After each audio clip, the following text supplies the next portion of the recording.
Vietato fumare in piazza. A Portogruaro c'è la prima piazza veneta antifumo. Il divieto è stato innescato dall'ordinanza del sindaco che colpisce i trasgressori con multe da 25 a 500 euro. Insomma, ad accendere una sigaretta si rischia di bruciarsi. Certo, rispetterò l'ordinanza. Da settembre il decreto legge 104 del 2013 vieta il fumo durante l'orario scolastico, ma a Portogruaro il cortile dell'istituto Marco Belli è stato trasformato in piazza Marconi.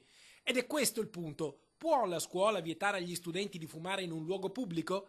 Il preside ha risolto la questione chiedendo al sindaco di firmare un'ordinanza senza precedenti in Veneto. Io sapevo, prima di chiedere al Comune di aiutarmi nella gestione di questo problema, che in altre regioni, in altre città erano stati istituiti dei divieti di fumo all'aperto, quindi per me c'era una possibilità e evidentemente siamo andati su quella strada anche qui a Portogruaro. Così a Portogruaro è nata una delle prime piazze antifumo d'Italia, Sigarette Off Limits, anche all'aria aperta in nome della salute. E ormai diciamo opinione, non solo opinione, ma una consapevolezza di tutti che fumare nuoce gravemente alla salute, quindi la scuola deve essere promotrice anche di, come dire, di benessere, e quindi deve promuovere comportamenti che vadano in questa direzione.